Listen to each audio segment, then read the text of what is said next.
a supernatural saga. My Call 2, Mr. Bones, Revenge. My Call 3, The Spirit of Hell, Unleashed. My Call 4, The Origin of Mr. Bones. My Call 5, The Final Showdown.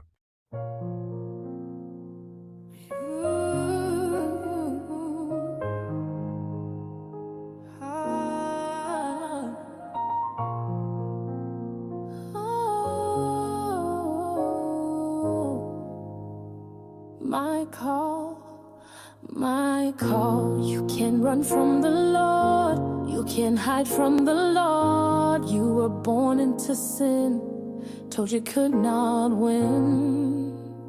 My call, God called out your name, delivered you from the shame.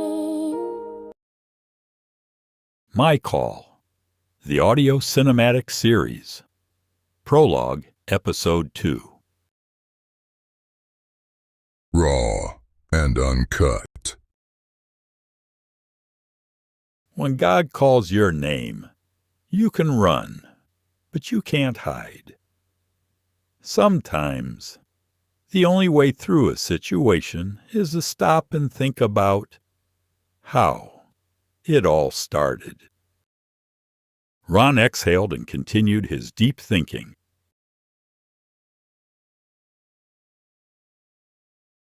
To add to my problems is my best friend, Keith Washington, my crime partner, someone whom I should have stayed away from years ago.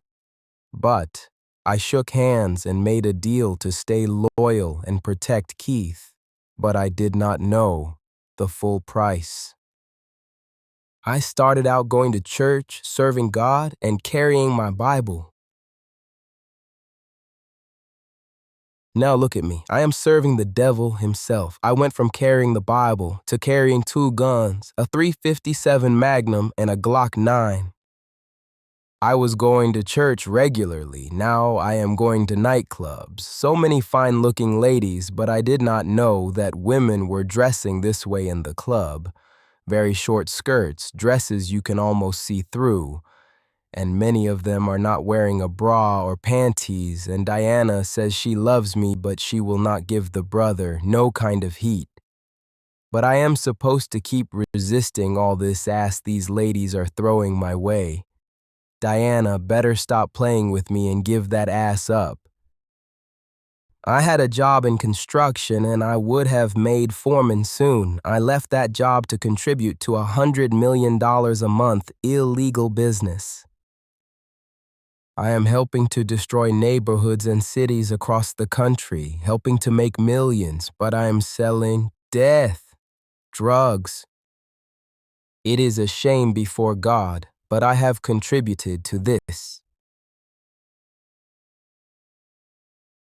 How can I say I love the Lord and help create this living nightmare at the same time?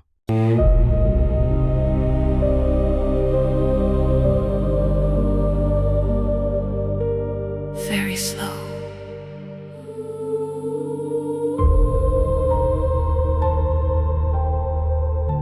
Sad, haunting, remorseful, hopeless.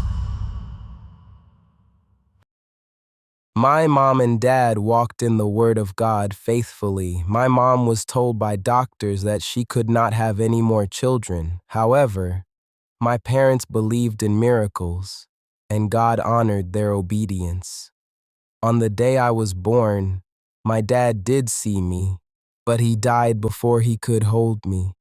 But that is another story for another time. Thank you, Jesus.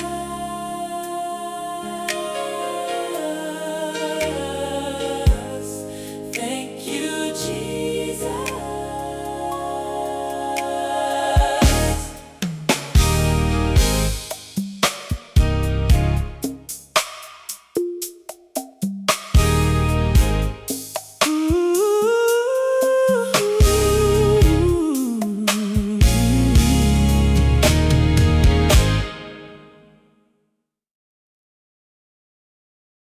Now, the most dangerous hitman the world has ever known, the spirit of Satan himself, is trying to destroy me.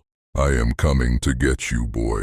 You made me wait a long time, all that praying and fasting for you, but you turned to my world. It is my time, boy. Now you got lust spirits all in you, trying hard to get into Diana's panties. Shame on you, drug dealer, you fake Christian. I also have Mr. Victor Aguilar trying to destroy me. He looks at me sometimes with the spirit of laughter and disdain, as if he is saying to himself, "How far will you go, youngster, into my world?"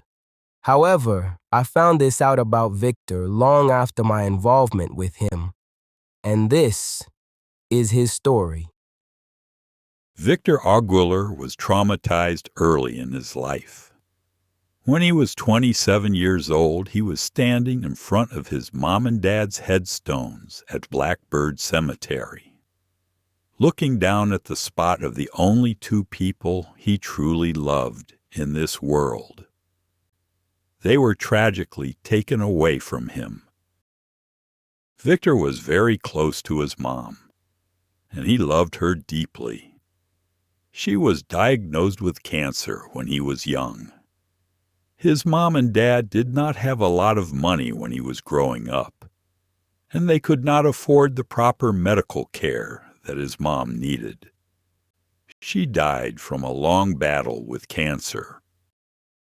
Victor's dad struggled with long-term employment, but he was a hard-working man, and he did what he could to put food on the table. He sold a little marijuana on the side to make ends meet. One night, he was shot in the back by the police while running away from the coroner for selling marijuana. He did not have a gun on him.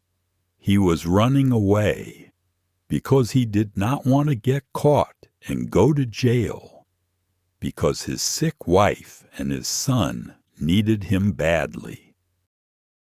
Victor became so emotional at that time, looking at his parents' headstones, he fell to his knees, cried, and yelled out his pain.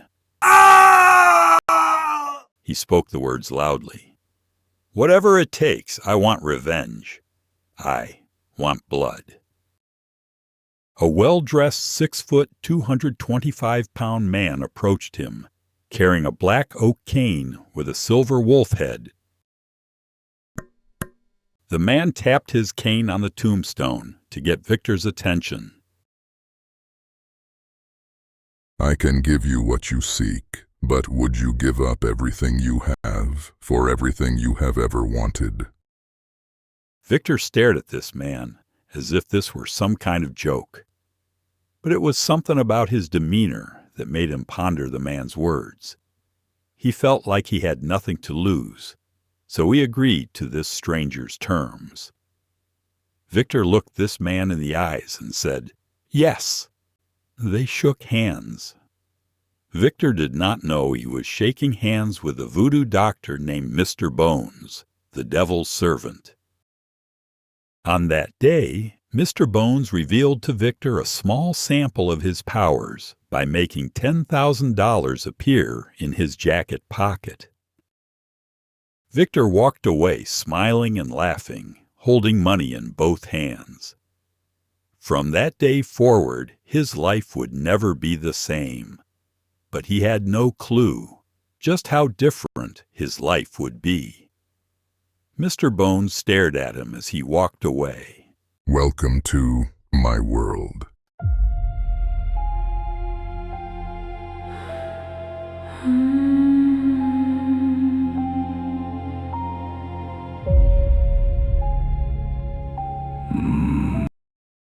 The deal that started it all. The Chosen One.